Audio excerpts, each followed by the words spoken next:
দেখো সবাই, অনুপাত বা রেশিও যে প্রশ্নটা নিয়ে কথা বলছিলাম সেখানে কোশ্চেন নাম্বার 5 দুটি নিয়ে আলোচনা করেছে, আর তিনটা খুব দ্রুত আমি কমপ্লিট করে দিচ্ছি। দেখো, একটা হলো account receivable turn over ratio. Account receivable মানে দেনাদার, টার্ন ওভার রেশিও মানে আবর্তন অনুপাত। ব্যাখ্যা হলো একটা অর্থ বছরে দেনাদারের কাছ থেকে কতবার টাকা কালেকশন করলে একটি প্রতিষ্ঠান স্মার্ট হিসেবে পরিগণিত হবে, একটা প্রতিষ্ঠান ন্যূনতম কতবার দেনাদারের কাছ থেকে টাকা কালেকশন করবে, এটি আমরা বের করবো এখানে। হ্যাঁ, অ্যাকাউন্ট রিসিভেবল টার্নওভার রেশিও।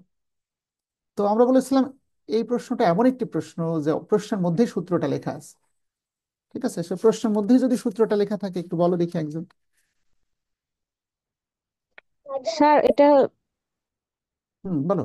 হচ্ছে ক্রেডিট সেলস এভারেজ বাই হচ্ছে গিয়ে account receivable, average account receivable. Account receivable turnover ratio. তাহলে এটি কেন করে একটি প্রতিষ্ঠান, এই ক্যালকুলেশনটা কেন দরকার? এটার উদ্দেশ্য হলো একটা অর্থ বছরে প্রতিষ্ঠানের ম্যানেজার দেনাদারের কাছ থেকে কতবার টাকা কালেকশন করতে সক্ষম হয়েছে সেটি জাস্টিফাই করা।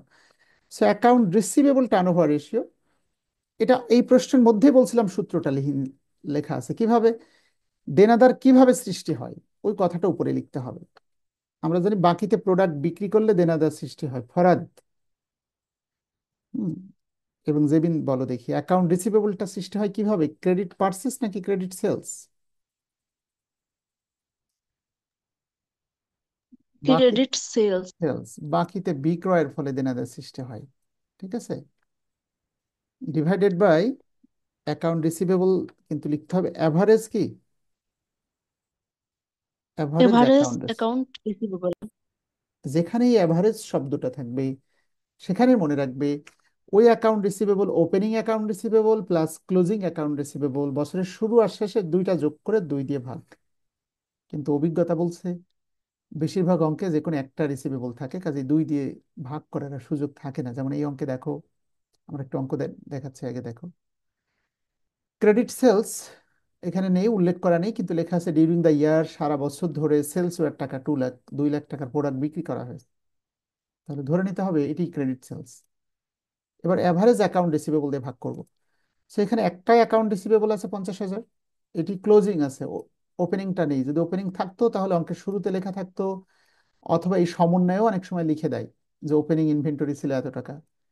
তাহলে ওপেনিং যদি থাকে, ওপেনিং এবং ইনভেন্টরি ক্লোজ, দুঃখিত, ওপেনিং অ্যাকাউন্ট রিসিভেবল এবং ক্লোজিং অ্যাকাউন্ট রিসিভেবল দুটো যোগ করে 2 দিয়ে ভাগ করতাম। বলো নোট রিসিভেবল কি লেখা যাবে আশিক সর্দার? তাহলে ক্রেডিট সেলস, না স্যার। স্যার বাকিতে বিক্রি করেছি 2 লাখ টাকার প্রোডাক্ট, আর দেনাদারের কাছ থেকে বিক্রি করেছি 2 লাখ টাকা, এই টাকা কালেকশন করেছি।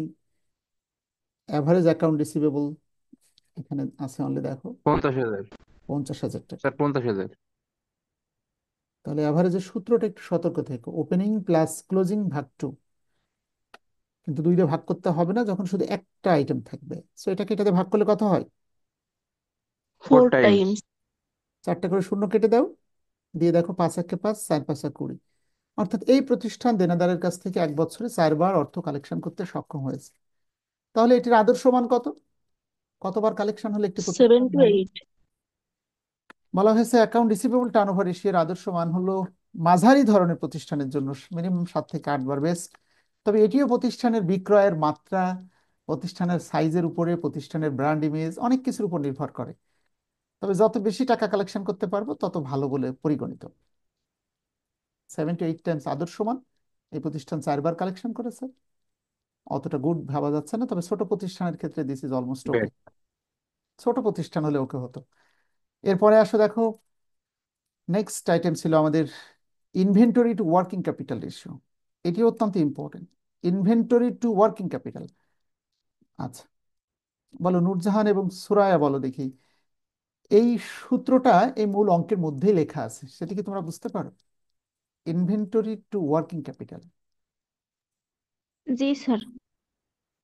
এই যে দেখো উপরে ইনভেন্টরি লিখবে, নিচে ওয়ার্কিং ক্যাপিটাল লিখবে। কারণ এখানে বলাই আছে ইনভেন্টরির সাথে ওয়ার্কিং ক্যাপিটালের তুলনা করে দেখাও। তাহলে এই প্রশ্নটাই কিন্তু সূত্র। হ্যাঁ, কিভাবে লিখতে হবে দেখো, আমি লিখে দেখাচ্ছি।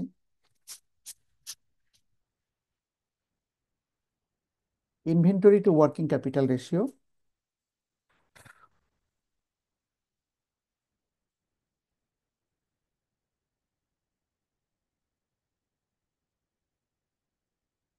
এর বাংলা অর্থ কি বলো দেখি সাফিয়া? শান্তনা, বাংলা অর্থটা কি হবে inventory to working capital ratio? মজুদ আবর্তন অনুপাতের সাথে তুলনা করতে হবে কোনটা? কার্যকারী মূলধনের তুলনা। তাহলে বলছিলাম এই প্রশ্নটার মধ্যেই সূত্রটা লেখা, উপরে ইনভেন্টরি লিখতে হবে আর নিচে কি লিখবো? Working capital. এবার বলো দেখি তোমাদের মধ্যে কে পারবে, ওয়ার্কিং ক্যাপিটাল কাকে বলে? কার্যকারী মূলধন। Current asset minus current liabilities বাদ, মানে বাদ দিতে হবে, কারেন্ট অ্যাসেট থেকে কারেন্ট লায়াবিলিটিস বাদ দিতে হবে, তাহলে হচ্ছে ওয়ার্কিং ক্যাপিটাল পাওয়া যাবে। তাহলে এই প্রশ্নটা সহজ, আমরা এই সেন্সে বলছি যে এই প্রশ্নটার মধ্যেই সূত্রটা লেখা রয়েছে, inventory to working capital ratio, উপরে ইনভেন্টরি নিচে ওয়ার্কিং ক্যাপিটাল। এখন প্রশ্ন হলো এই ওয়ার্কিং ক্যাপিটাল, ইনভেন্টরিটা তো প্রশ্নে লেখাই আছে, শুধু ওয়ার্কিং ক্যাপিটাল বুঝে নিলেই হবে। ওয়ার্কিং ক্যাপিটাল মানে হলো কার্যকারী মূলধন। কাজ করার জন্য প্রতিষ্ঠানে যে মূলধনটা পড়ে আছে তাকে ওয়ার্কিং ক্যাপিটাল বলে। এর সংজ্ঞা হলো working capital is the difference between current asset and current liabilities. Current asset এবং কারেন্ট লায়াবিলিটিস এর মধ্যে যে পার্থক্য তাকে ওয়ার্কিং ক্যাপিটাল বলে। Current asset minus current liabilities. দেখো আমি করে দিচ্ছি, দেখো। তাহলে উপরে আমরা ইনভেন্টরিটাকে লিখে নিই। আমাদের মূল অঙ্ক যেটি আছে সেখানে ইনভেন্টরি বা গোডাউনের মজুত পণ্য আছে 1,00,000 টাকা। এই রেশিওটা করার একটা উদ্দেশ্য, সেটি হলো প্রতিষ্ঠানে যে ওয়ার্কিং ক্যাপিটাল আছে সেই কার্যকারী মূলধনের মধ্যে কত টাকা ইনভেন্টরি ক্রয় করে ধরে রাখা হয়েছে। কাজ করার জন্য যে মূলধন তাকে ওয়ার্কিং ক্যাপিটাল বা কার্যকারী মূলধন বলে। মনে করো তুমি ম্যানেজার, তোমার কাছে 5,00,000 টাকার কার্যকারী মূলধন আছে, ক্যাশ। কারেন্ট অ্যাসেট থেকে কারেন্ট লায়াবিলিটিস বাদ দিয়েও কাজ করার মতো 5,00,000 টাকার কারেন্ট অ্যাসেট আছে। সেই 5,00,000 টাকার মধ্যে মজুত পণ্য কত টাকার ক্রয় করা আছে সেটা দেখা। কারণ একটি প্রতিষ্ঠানের জন্য স্মার্টনেস হলো ওয়ার্কিং ক্যাপিটাল ম্যানেজার হাতে ধরে রাখবে না, ইনভেন্টরির মধ্যেই টাইট করে রাখবে। তার মানে কি, কোন ম্যানেজার দক্ষ? যে ম্যানেজার প্রতিষ্ঠানের ক্যাশ টাকাকে কার্যকারী ও ইনভেন্টরি মজুত পণ্য ক্রয় করে গোডাউনে ধরে রাখতে পারছে, ক্যাশ টাকা ক্যাশ বক্সে যে রাখলো সে ভালো, নাকি ব্যবহার করে যে মজুত পণ্য ক্রয় রাখতে পারছে, ক্রয় করে রাখতে পারছে, তুলনামূলক সে ভালো? বুঝতে পারছো কিনা বিষয়টা? Inventory to working capital, working ক্যাপিটালের মধ্যে কত টাকা ইনভেন্টরি হিসেবে ধরে রাখা হয়েছে সেটি আমরা জাস্টিফাই করব। So working capital is the difference between current asset and current liabilities. চলতি সম্পত্তি থেকে চলতি দায়গুলো বাদ দিলে পাওয়া যাবে। এবার আসো, চলতি সম্পদ হলো এই যে 4টা সম্পদ তোমরা দেখছো রেড কালার, এগুলো ছিল প্রতিষ্ঠানের চলতি সম্পদ। এটা যোগ করে কত টাকা হয়েছিল আশিক সর্দার? 1,00,000, 1,00,000 দুই, 3,30,000। 3,30,000। আমি একটু স্ক্রিন শেয়ার করে একই সাথে দেখিয়ে দিচ্ছি, দেখো। ওয়ার্কিং ক্যাপিটাল তোমরা এভাবে লিখেও দেখাতে পারো, current asset minus current liabilities. Current asset হলো 3,30,000। আমি না লিখে সরাসরি টাকা লিখলাম, তোমরা কি মাইনাস এক বুঝতে লাখ পারছো? বিশ হাজার ওয়ার্কিং ক্যাপিটাল পরীক্ষায় তোমরা তোমরা এভাবে লিখবে, current asset minus current liabilities. তো আমি সরাসরি টাকা লিখলাম, কারেন্ট অ্যাসেট 3,30,000, কারেন্ট লায়াবিলিটি চলতি দায় বিয়োগ করে দিব। চলতি দায় আছে কোনটা কোনটা দেখো, অ্যাকাউন্টস পেয়েবল, নোটস আর পেয়েবল, 1,20,000। আর ছিল শর্ট টার্ম বন্ড, স্বল্প মেয়াদী ঋণপত্র, মোট 1,20,000 টাকা। তাহলে একটা সংজ্ঞা এটি, তোমরা যখন থার্ড ইয়ার ফোর্থ ইয়ারে পড়বে তখন এই প্রশ্নটা পরীক্ষায় পড়বে, what is working capital, financial management. তোমরা বলবে working capital is the difference, পার্থক্য between current asset and current liabilities. সম্পদ থেকে দায় বাদ দেওয়ার পরে কাজ করার মতো যে মূলধন থাকে তাকে ওয়ার্কিং ক্যাপিটাল বলে। তাহলে এখানে 3,30,000 থেকে 1,20,000 বাদ দিলে কত হয়? 2,00,000, দশ দুই হাজার লক্ষ 20,000 না স্যার? 2,10,000 টাকা, স্যার তাই দুই না? লক্ষ বিশ দশ হাজার হাজার 3,30,000 থেকে বিয়োগ করবে তো 1,20,000। যদি আগে যোগ করা ভুল না যায় তাহলে ঠিক আছে, 50 আর 70, 1,20,000, ঠিক আছে তো? ঠিক আছে। এবার দেখো এটা ব্যাখ্যাটা কি। আমি আগেই বলছিলাম যে তুমি একজন ম্যানেজার, তোমার কাছে মালিক জিজ্ঞাসা করলো ওয়ার্কিং ক্যাপিটাল কত টাকার আছে আপনার হাতে। তো প্রতিষ্ঠানে মজুত পণ্য ক্রয় করা আছে, এটাও তো ওয়ার্কিং ক্যাপিটালেরই একটু অংশ, ওটা তো চলতি সম্পদ। তো তুমি মালিককে হিসাব করে বললে যে সম্পদ আছে দায় বাদ দিলেও ওয়ার্কিং ক্যাপিটাল 2,10,000 টাকা। মালিক জানতে চায় এই টাকাটা আপনি কি করেছেন। তো এই মালিক কম্পেয়ার করে দেখলো 2,10,000-এর মধ্যে 1,00,000 টাকার ইনভেন্টরি ক্রয় করা আছে। হ্যাঁ, তাহলে এখন 1,10,000 টাকা প্রতিষ্ঠানের বিভিন্ন ভাবে পড়ে আছে। তার মানে ওয়ার্কিং ক্যাপিটালের মধ্যে যদি বেশি টাকা এখানে ইনভেস্ট করা থাকে, দিস ইজ গুড। সো এটাকে এটাতে ভাগ করে কত হয় বলো? 1 2 3 4, এক স্যার দুই জিরো তিন পয়েন্ট চার ফোর সেভেন 0.47। আর লেখার দরকার নেই, ইস্টু কি সিক্স লিখতে হবে? ইস্টু 1। 476 যদি হয় তাহলে 48 লিখতে হবে, কারণ দশমিকের পরে যে ডিজিটটা বাদ দিবে তোমরা, সেই ডিজিটটা যদি 5 কিংবা 5-এর অধিক হয় তাহলে বাম পাশের সাথে এক যোগ করে নিতে হয়। ভালো করে শুনে নাও। যেমন মনে করো 5 4 6 9, তো মনে হলো 3টা ডিজিট রাখবে, তাহলে 5 4, এই 9 বাদ দিতে চাও, এটা 5 কিংবা 5-এর অধিক হলে বাম পাশের সাথে এক যোগ করে নিবে। আবার তোমার মনে হলো না, তুমি 2টা ডিজিট রাখবে, তাহলে 3 নম্বরটা বাদ দিতে চাও, ওইটা যদি 5 কিংবা 5-এর অধিক হয় তাহলে বামের সাথে এক যোগ করে নিবে, অর্থাৎ 54কে করবে 55। কাজে এখানে 47 ছিল, ওটা করেছি 48। সো এবার বলো, এটি আদর্শ মান কত বলো তো, inventory to working capital ratio? জানা আছে কারণ? স্যার 1:1। 1:1। তার মালিকের প্রত্যাশা হলো ম্যানেজার এতটা এক্সপার্ট হবে, প্রতিষ্ঠানের যত ওয়ার্কিং ক্যাপিটাল আছে তার পুরোটাই যেন সে মজুত পণ্য ক্রয় করে গোডাউনে ধরে রাখে। আর এটা যে ম্যানেজার যত ধরে রাখতে পারবে তাকে তত এক্সপার্ট ভাবা হচ্ছে। যেমন আমি ব্যাখ্যাটা গতদিন লিখে দিয়েছিলাম, দেখো, it shows the proportion of A companies working capital that is Tide up in inventory. এর বাংলা অর্থ হলো, এই মজুত পণ্যের মূল উদ্দেশ্য হলো কোম্পানির ওয়ার্কিং ক্যাপিটাল কি পরিমাণ মজুত পণ্য ক্রয় করে ধরে রাখা হয়েছে। এটার আদর্শ মান হলো 1:1। তার মানে একজন বেস্ট হলো যে, meaning that $1 of inventory generates $1 of working capital. অর্থাৎ ওয়ার্কিং ক্যাপিটালের মধ্যে যেমন ইনভেন্টরি আছে, ইনভেন্টরিটাই সম্পূর্ণ ওয়ার্কিং ক্যাপিটাল, এটির জন্য আমরা নিশ্চিত হতে পারি অন্য কোনো সোর্সের থেকে নয়। বরং মালিকের প্রত্যাশা তার যত মজুত পণ্য আছে ওইটাই যেন ওয়ার্কিং ক্যাপিটাল থাকে, ক্যাশ টাকা যেন ক্যাশ বক্সে পড়ে না থাকে, ম্যানেজার যেন এই অলসতা না দেখায়। এটি হলো মূল থিম। সো এইটাকে আমরা ভালো বলতে পারবো? স্যার অতটা ভালো বলা না যাচ্ছে না, না। স্যার। কারণ কারণ যেখানে 1 টাকা প্রতিষ্ঠানে 1 কোটি টাকা আছে, সেখানে মাত্র 48,000 টাকার মজুত পণ্য ক্রয় করা আছে, তাহলে বাকি 52,000 টাকা ক্যাশ টাকা বা অন্যভাবে পড়ে আছে, সেটি প্রতিষ্ঠানের জন্য ভালো নয়। ম্যানেজারের পারসেপশন ছিল 1 টাকায় যেন ইনভেন্টরির মধ্যে টাইট করা থাকে, মজুত পণ্য ক্রয় করে ধরে রাখে ম্যানেজার। সো আর কোনো আইটেম বাকি আছে নাকি? আরেকটি আইটেম বাকি আছে 5 নম্বর অঙ্কের সলিউশনে, সেটি হলো